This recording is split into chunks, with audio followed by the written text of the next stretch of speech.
Hello बच्चों, इस video lecture में हम NCERT question number first discuss करेंगे।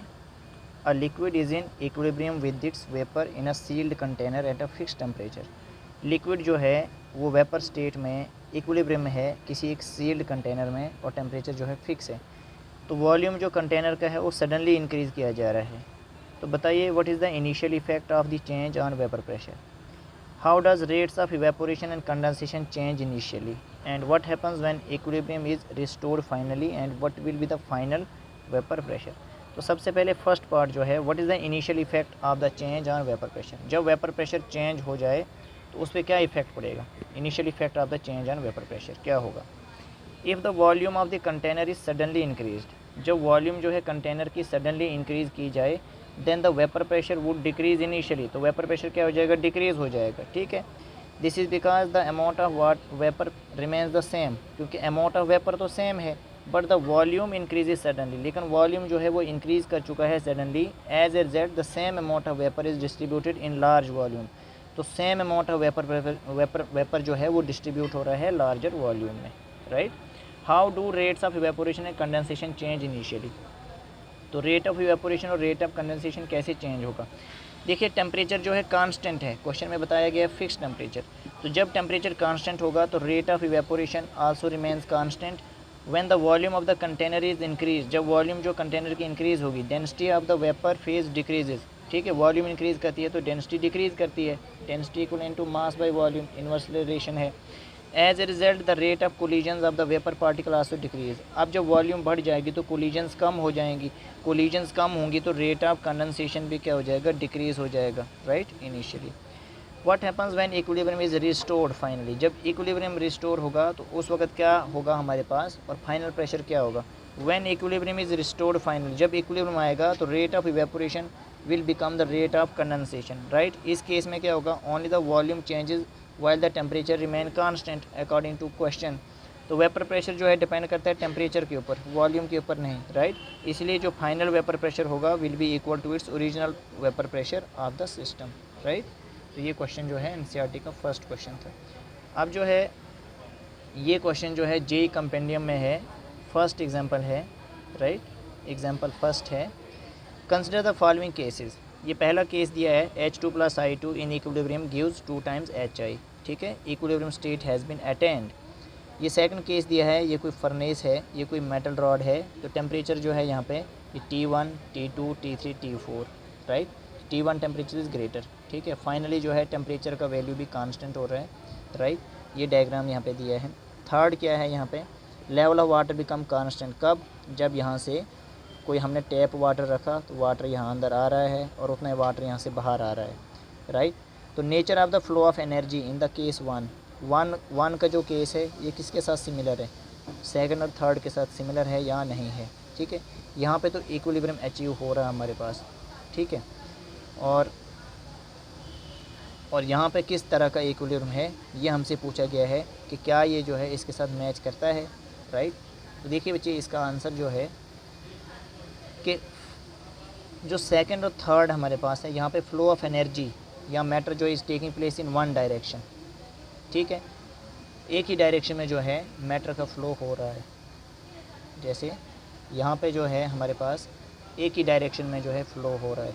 राइट, यहाँ पे अगर हम देखें तो यहाँ पे भी फ़्लो जो है एक ही डायरेक्शन में है।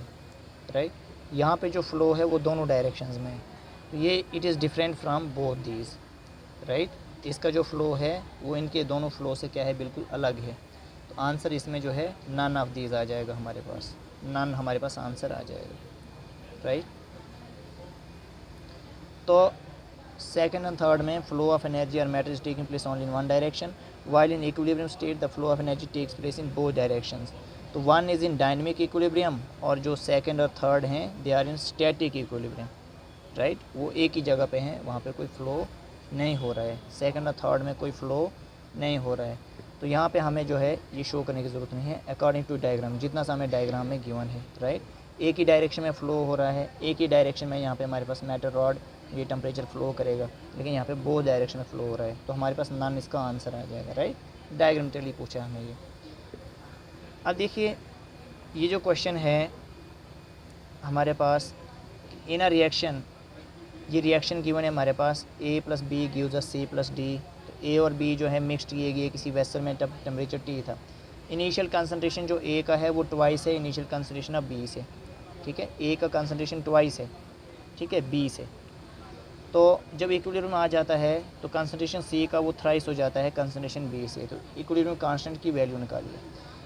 तो हम मान लेते हैं कि B की जो कंसंट्रेशन इनिशियली है वो A मोल है। जब टाइम ज़ीरो है तो उस वक्त B जो है A मोल है, और A जो है ये ट्वाइस है तो इसको 2A लिख देते हैं। और जब टाइम ज़ीरो है तो C और D हमारे पास अभी नहीं बने हैं, तो ये भी ज़ीरो, ये भी ज़ीरो, ठीक है। अब जब टाइम T इक्विलिब्रियम हो जाता है, मतलब कोई ना कोई टाइम है अब हमारे पास, ठीक है। तो अब A और B रिएक्ट करके प्रोडक्ट बनेगा। तो जब रिएक्टेंट्स रिएक्ट करके प्रोडक्ट बनाते हैं तो इनकी कंसंट्रेशन कम हो जाती है। तो मान लीजिए B की कंसंट्रेशन भी X कम हो जाती है तो A - X लिखेंगे, और A की कंसंट्रेशन भी X कम हो जाती है तो 2A - X लिखेंगे। जितनी यहाँ पे कम हुई उतनी यहाँ पे फार्म होगी। X कम हुआ तो C भी X बनेगा, D भी X बनेगा। अब क्वेश्चन के मुताबिक एट इक्विलिब्रियम पे ये कंडीशन इक्विलिब्रियम की है कि ये जो C है ये थ्राइस है, मतलब इसकी वैल्यू 3 गुना ज़्यादा है इस B से, ठीक है। X जो है ये A - X के बराबर कब आएगा, क्योंकि ये 3 गुना ज़्यादा है, ये 3 गुना कम है, तो मुझे इसको 3 के साथ मल्टीप्लाई करनी पड़ेगी, तब जाके ये इक्वेशन बराबर आएगी x = 3 × A - X according to question. और यहाँ से देखिए x = ये हो गया 3 × X, 3x + 3A, ठीक है ना। तो दोबारा से लिखता हूँ मैं इसे, x = 3 × A हो गया 3A माइनस 3 × X हो गया 3x, 3x को पीछे लाइए x के साथ, प्लस 3x हो गया = 3A, ये हो गया 4x = 3A। यहाँ से x का वैल्यू आ गया 3/4A, 3/4A, ठीक, x का वैल्यू 3/4A। अब जो इक्विलिब्रियम कांस्टेंट होता है हमारे पास, प्रोडक्ट्स की कंसंट्रेशन इक्विलिब्रियम पे और रिएक्टेंट्स की कंसंट्रेशन इक्विलिब्रियम पे, ठीक है। अब देखिए हमारे पास C की कंसंट्रेशन कितनी है, हमारे पास